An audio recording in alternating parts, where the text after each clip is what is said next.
1, 2, 3. Okay, now we're going to run really fast at this wall. The team are laying out beams for the undercarriage, which will support the 4 A-frames and the ridge beam. The timbers look badly bowed and wobbly, but Pete and his team don't seem phased. And even Steve is beginning to go with the flow.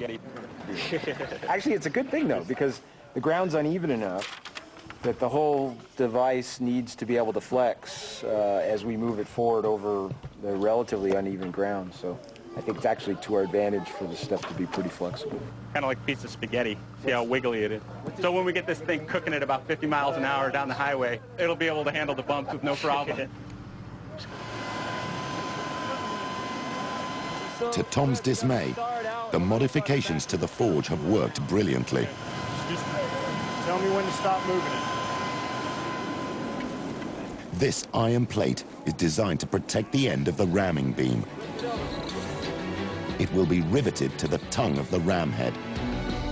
A further 6 plates will add sheer destructive mass, and a hardened chisel point completes the iron fist of this ancient superweapon. I'm starting to feel sorry for the wall.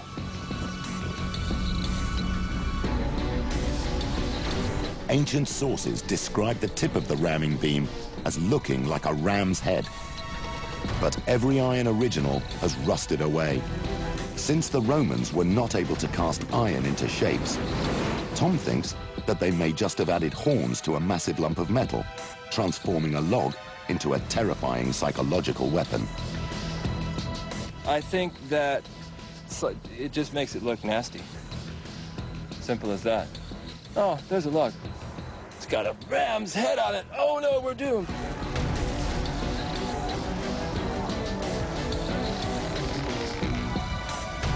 The Roman army's superweapons were built by its so-called siege train, a highly sophisticated corps of engineers. Their great advantage was sheer manpower. They also had time. It's now day 4. Our team have just 4 days left to produce hundreds of structural timbers and metal fixings.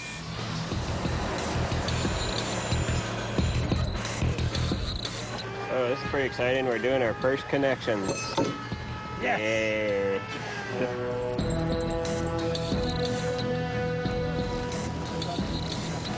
You and you on top. There's no way Tom can make the massive ram head and all the metal parts on his own. So the engineers are lending a hand.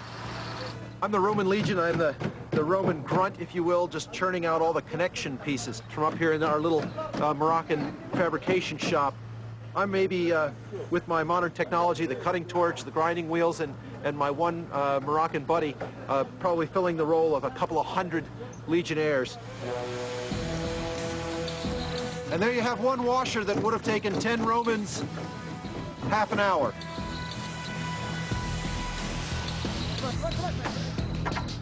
The A-frames for the tortoise are taking shape. But Andy's wheels still have a long way to go. We should probably see some wheels by the end of the day, or at least something that looks like a wheel. I know they look like just hunks of wood right now.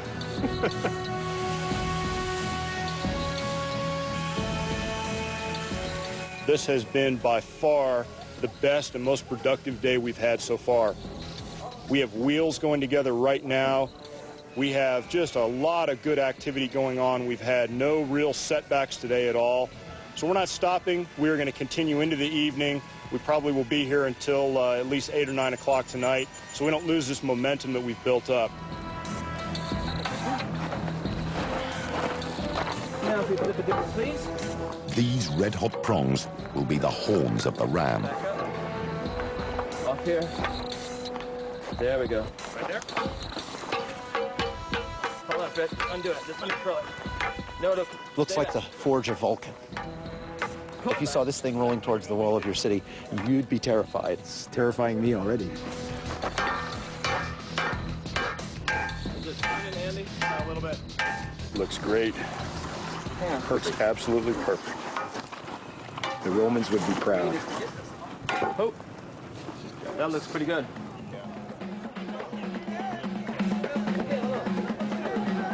The team take time to relax in Marrakesh's busy city square.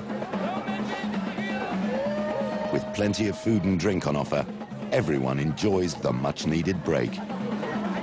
With the most difficult and dangerous challenges yet to come, tomorrow promises to be another long day.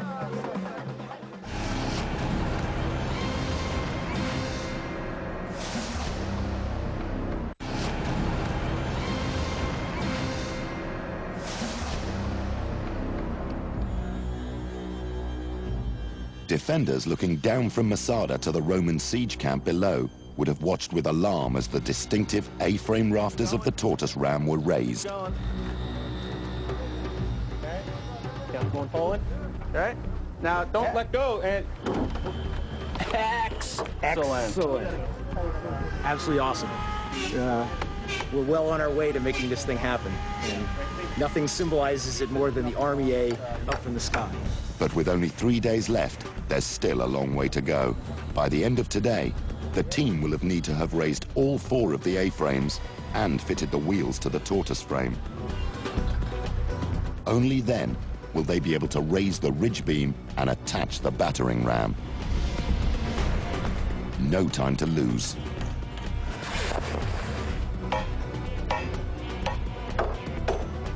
Hot? Yes, hot. Hey, washers. Yeah. We're building a battering ram.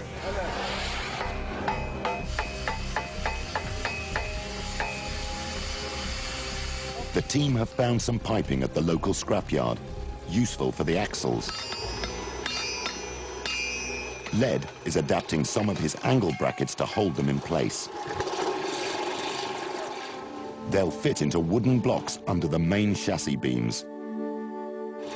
All this has to do is restrain the axle from jumping out when we hit any bumps or any other difficulties as we get this four-wheel monster going towards the wall. In Masada in the 1st century AD, the Jewish defenders tried everything they could to thwart the tortoise ram, but it had a kind of beak sticking out above the ram head to stop it being lassoed, and to deflect bags filled with straw lowered to cushion its blows. And the frame had an armored plating of wood, wicker and animal hide to protect it when rocks were thrown. There's no enemy here at the Kasbah, so the team's ram doesn't need armor plating. But Steve and Fred have mocked up a scale section of the tortoise frame to see if the armor actually worked.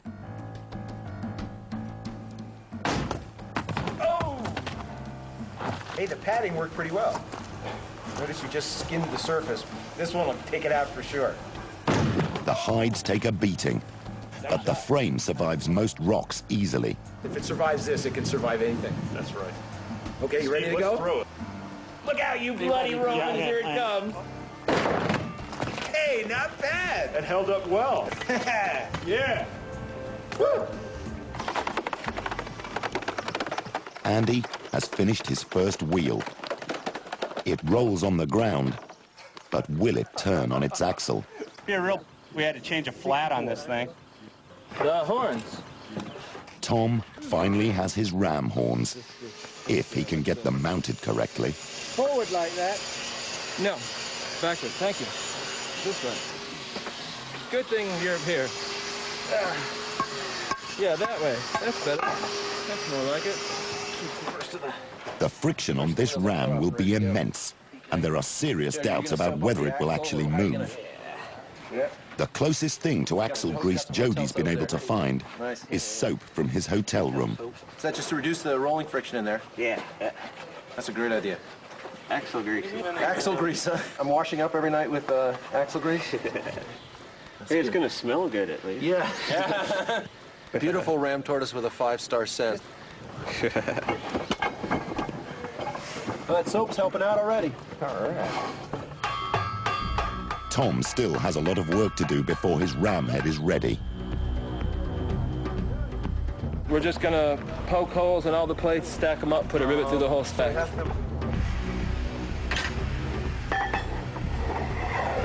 Oh, the sun's coming out. What a perfect. Keep going, keep going, keep going.